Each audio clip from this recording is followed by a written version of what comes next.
Saya akan mengajarkan tentang tajuk prinsip dan mekanisme perwarisan. Perwarisan ini adalah satu ciri yang ditonjolkan oleh individu yang ciri itu diperolehi daripada ibu dan bapa. Okay. Jadi ada seorang saintis yang bernama Gregor Mendel, iaitu orang yang pertama melakukan eksperimen perwarisan yang telah dilakukan terhadap pokok kacang. Okay. Jadi apa yang Gregor Mendel buat, dia telah mengkacukkan pokok kacang tinggi. Dikacukkan dia pokok kacang, tinggi, dikacukkan dengan pokok kacang rendah. Jadi selepas kacukan dihasilkan, untuk generasi pertama, anak-anak hasil pada kacukan pokok kacang tinggi dan pokok kacang rendah, semuanya bersifat tinggi. Di sini kalau kita lihat, sifat rendah ni seolah-olah telah tenggelam. Jadi apa yang Gregor buat, dia telah melakukan kacukan di antara anak generasi pertama ini adalah F1, iaitu generasi pertama. Sesama anak generasi pertama ini dikacukkan sesama sendiri. Jadi kita mulakan dengan kacukan di antara F1 dan F1.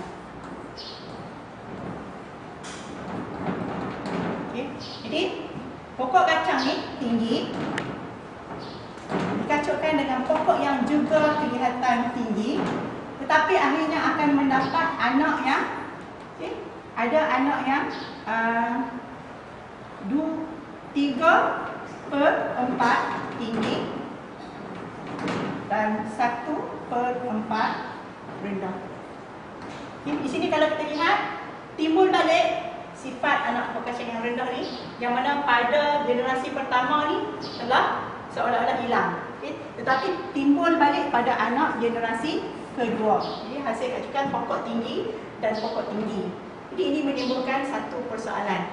Sebenarnya kalau kita lihat dari segi genetik, setiap individu mempunyai 2 gen, yang mana kita peroleh satu daripada ibu dan satu daripada ayah.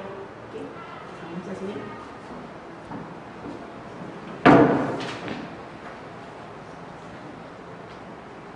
Okey, di sini kita buat dalam bentuk mekanisme lah. Mekanisme. Setiap individu mempunyai 2 gen. Dan gen-gen ini ditulis dalam huruf. Huruf diwakilkan dengan huruf, iaitu huruf besar untuk gen yang dominan, mekanisme perwarisan. Kita ada gen. Dia ada 2 jenis gen. Gen yang dominan,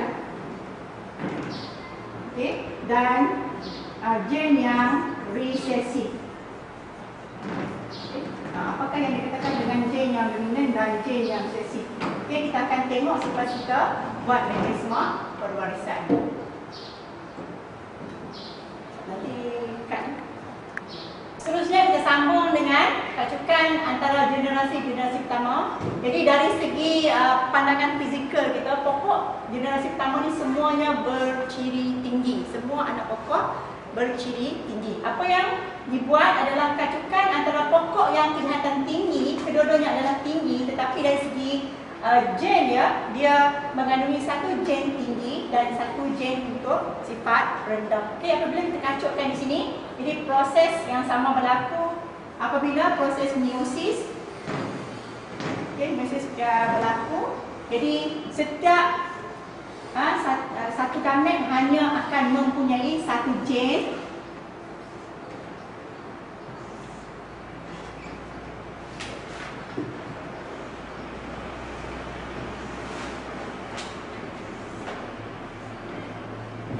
Ini adalah gamet pokok yang pertama. Ini adalah gamet pokok yang kedua. Jadi apabila proses kacukan dilakukan, kita tengok di sini, apabila gamet yang pertama dikacukkan dengan disenyawakan dengan gamet yang kedua, kita akan dapat lihat, ini adalah padanan gen yang kombinasi gen yang dihasilkan. Kalau pokok ni kacukkan dengan yang ni, kita akan dapat padanan besar kecil.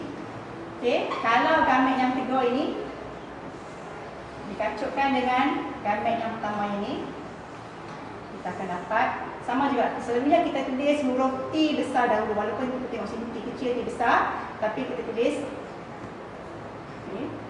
Dan kalau pokok yang ni dengan ini, kita akan dapat lihat okay, T kecil, T kecil. Okay, ini adalah pasangan gen yang dipunyai oleh anak-anak kacukan generasi kedua. Kedua. Okey, iaitu kita sebut sebagai F2. Okey. Jadi sebelum ni kita belajar bahawa ciri-ciri dominan diwakili dengan huruf besar dan ciri-ciri dominan selalunya akan menenggelamkan ciri-ciri resesif. Jadi kalau kita lihat di sini, dia ada dua ciri-ciri dominan, iaitu ciri tinggi. Anak pokok ini akan menjadi tinggi. Okay. Sama yang ni, satu dominan, satu resesif. Ciri resesif ini ditenggelamkan. Yang tinggal ada, yang ditunjukkan adalah ciri-ciri tinggi.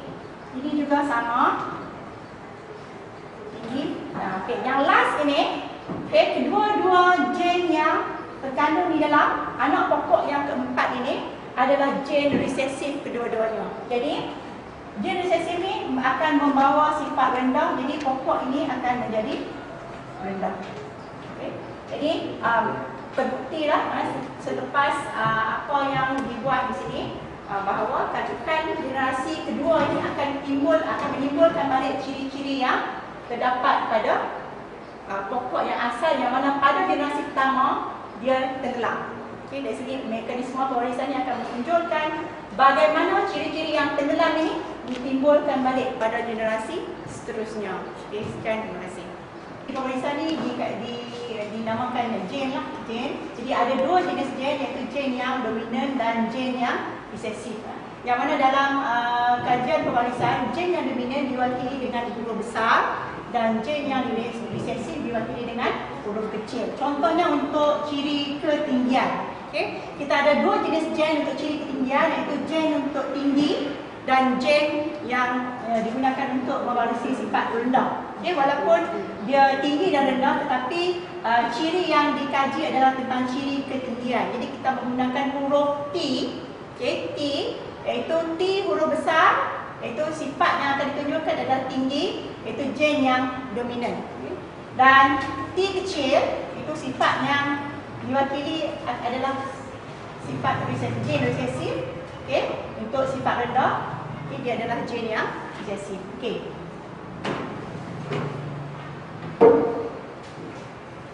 Kita akan tengok bagaimana kajian Gregor Mendel dihasilkan. Okay. Jadi Gregor telah mengacukkan pokok kacang tinggi dan pokok kacang rendah. Okay. Apa yang berlaku adalah semasa proses meiosis, okay, yang seperti yang kita belajar sebelum ni, proses meiosis akan menyebabkan pemisahan kromosom-kromosom homolog. Yang mana kromosom-kromosom yang ada dua dalam setiap organisma akan terpisah masuk ke dalam sel-sel gamet. Jadi setiap gamet hanya mempunyai satu kromosom, satu gen sahaja. Okay. Jadi untuk gen yang rendah, pokok yang rendah, dia akan setiap satu gamet mempunyai satu gen pokok yang gen T kecil untuk sifat rendah, dan setiap satu untuk pokok yang tinggi, setiap gametnya akan membawa satu sahaja gen pokok tinggi. Okay. Jadi ini adalah sel gamet. Kedua-dua ni kedua-dua ni adalah sel gamet, dan ini juga adalah sel gamet. Okay. Kemudian kita akan lakukan proses kacukan. Okay. Kacukan. Okay. Sekiranya gamet ini akan bersenyawa dengan gamet ini. Okay. Jadi kita tengok ya, yang ni, yang di sini untuk pokok ni dan pokok ni. Okay. Kita akan dapat padanan T besar dan T kecil. Kalau pokok ni dikacukkan dengan yang ini, kita akan dapat T besar dan T kecil. Okey. Okey, yang ni pula. Okey, gamet yang kedua untuk pokok yang pertama dikacukkan dengan gamet yang pertama dari pokok yang kedua. Sama juga akan kita dapat T besar, T kecil.